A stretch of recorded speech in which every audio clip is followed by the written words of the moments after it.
Beno, eginen duda nola irakurketa, pixka bat izanen da, hori diozun bezala, bai barneko iturrietan eta bai kanpoko iturrietan nola irudikatu egin zen garai horretan, amasei, amazazpi, 8. Mende arte, bai kanpoko iturrietan, bai barneko iturrietan, ez zen oso itxura edo irudi ona Euskal emakumei buruz ematen zen irudia, baina esan beharko genuke aro modernoko testuinguru horretan orokorrean emakumeen inguruko diskurtsoak ez zirela baikorrak. Ezkorrak ziren orokorrean Europa mailan eta gurea ez da ere salbuespena zentzu horretan. Baditu bere, ezaugarri edo bereiztasunak, hori bai, Euskal emakumearen irudia garai horretan.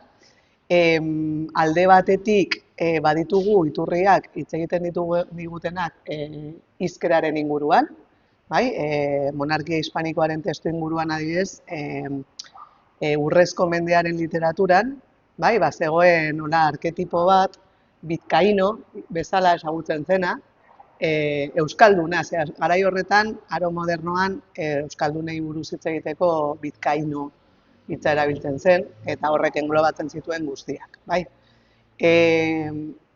Eta hor agertzen den irudia, normalean bizkain hori agertzen denean, normalean izaten da, figura komiko bat izaten da, eta normalean antzerkietan agertzen denean da, bere hizkeraren inguruak burla egiteko.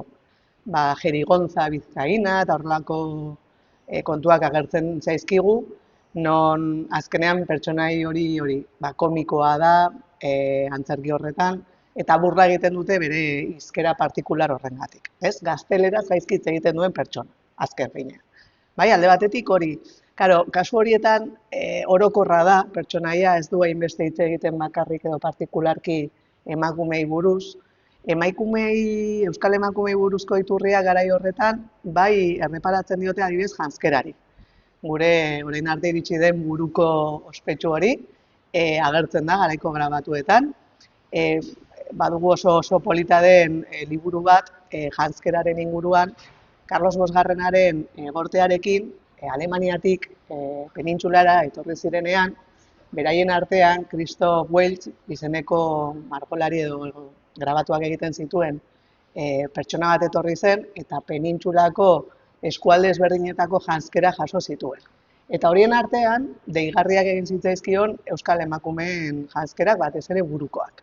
Bai, oso partikularrak dira, guztiok ditugu buruan, gaur egun Mari Domingi horrela irudikatzen dugulako, edo sorginak adibidez, besteak beste, eta hor badugu irudi hori, iturrietan gorde izan dena, eta baita ere beste iturri batzuetan, batez ere Elizaren dokumentuetan, aipamena egiten zaio burukoari, ez delako Elizaren oso gustukoa. Bai zen derrigorrezkoa batez ere emakume ezkonduek burukoa eraman zezaten, baina gauza bat zen hori burukoa eramatea eta beste gauza bat zen horrelako burukoak beraiek ditzen zizkieten korniforme edo peniforme ere. Eta esan bezala ez ziren Elizaren gustukoak, esaten zuten nolabait Euskal emakumeek horien bidez beraien harrotasuna edo erakutsi nahi zutela, eta pixka beraien artean lehiatzen zutela ea nork zeuen buruko altuena edo. Eta orduan, behin da berriro iturrietan agertzen da, nola Elizako bisitadoreak Euskal Lurretara etortzen direnean debekatzen dituzten. Baina badakigu emakumeek erabiltzen zituztela, ze debekuak behin da berriro ateratzen dira. Orduan, horrek esan nahi du ez zituztela debekoiek betetzen.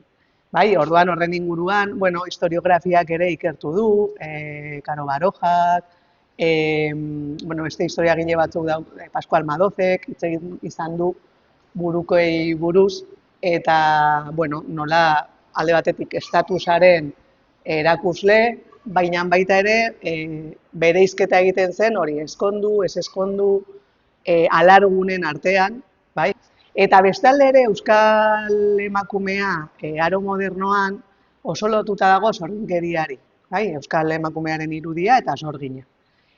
Bai kanpoko iturrietan, baina baita ere bertako iturrietan, bai? Ezin dezakegu esan bakarrik inkisizioaren, Espainiako inkisizioaren edo frantses autoritateen obsesio bat izan zenik, bertako moralisten, ez, adibidez Martin de Azpilicueta dugu,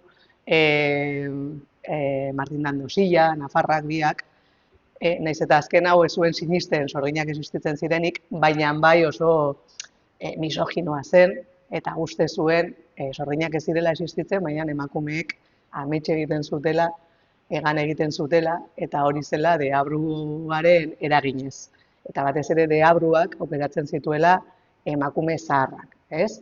Orduan, horrelako iturriak ditugu, bertakoak, edo Pierre Delanc bezalako oso ezagunak direnak, Pierre Delankrek adibidez euskal emakumei buruz hitz egiten duenean, argi eta garbi esaten du, Lapurdiko emakumeak, kostaldekoak, askeegi bizi direla, gizonezkoak ateratzen direlako arrantza egitera, eta hilabeteak pasatzen dituztelako gizonik gabe, eta orduan askatasun horrek nolabait errazten duela sorginkeriaren sekta zabaltzea euskal lurraldean, ez? Orduan arduradunak euskal emakumeak dira, bai?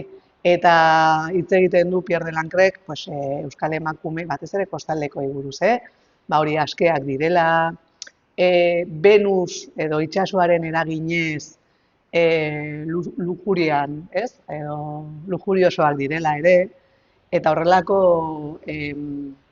zertzeladak ematen ditu euskal emakumeen nortasunaren inguruan, bai? Orduan, bertako edo garaiko iturriak ditu oso interesgarriak direnak, eta nik ere gaurko hitzaldian ere hausnarketa saiatzen naiz egiten generoaren perspektibatik euskal historiografiarik ote dagoen edo ez. Ez? Eta baditugu aurrekariak ezin ditugunak ahaztu, Lola Valverde, Ana Zabalza, Rocío García-Burrelier, horrelako historialariek landu zuten Euskal Herriko etxea, etxea eta tronkalitatea instituzio nagusi gisa, hor emakumeek izan zuten papera, eta bero egon dira beste ikertzaile batzuk bide hori jarraitu dutenak, Miren Jone Intxaustegi, ez dut inoraztu nahi, asko daude, baina baditugu erronka batzuk. Euskal genero historiografiak baditu erronkak, eta gaur ere horri buruz hitz egin nahiko nuke, historiografia androzentrikotik aldendu beharko ginateke, gure gai propioak eraiki, dikotomioetan ez erori, azken boladan somatzen ari duana da, badagoela joera bat, edo biktimizazioa, euskal emakumeak garai horretaz, ari naiz. Edo biktimizazio ikuspegi batetik, edo bestetik aurkezten ditugu protofeministak balira bezala, edo euskal emakumeak balira bezala, Europaren testuinguruan bizi zirela ez horren gizarte patriarkal batean. Gurea, eta hor hitz eginen dut ere, euskal matriarkatuaren mitoaren inguruan. Badago mito bat eraiki dena, eta, Teresa del Vallek horrekin ere apurtu zuen, beste batzuk ere apurtzen saiatu gara, eta badu erroa, nik uste dut, 16 eta 17. mendean, emakumeek zuten papera etxean, nola kudeatzen zuten ondarea, baina hori ez da matriarkatu bat. Eta nolabait, 19. mendetik eta antropologia modernotik ere eraiki da horrelako diskurtso bat euskal matriarkatuaren inguruan, eta horrekin apurtu beharko genuke. Nik uste dut emakume modernistok apurtzen dugula mito horrekin, eta ez garela sartzen horretan, baina hori bada bide bat egin behar duguna, eta erronka bada. Eta gero gai propioak planteatu, ez? Egunerokotasuna, emakumeek zeukaten protagonismoa, beste eremu batzuetan, historiografia androzentrikoak agian baztertu utzi duen eremuetan, ez? Eta esan zaigu ez dela garrantzitsua hori. Eta orduan ez da kontatu hainbeste, orduan hori ere kontatu beharko litzateke. Eta nik esaren nuke erronka oso garrantzitsua dela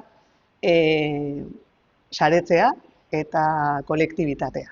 Bai, nik bai sinisten dudala euskal emakume historiagileok, ez bakarrik moderna lantzen duguna, baizik eta beste batzuk, badugula joera hori kolektibitatean lan egiteko eta saretzea, ez? Eta Bueno, pues, joera hori ere historiografia androzentrikoak izan du popeen, ez?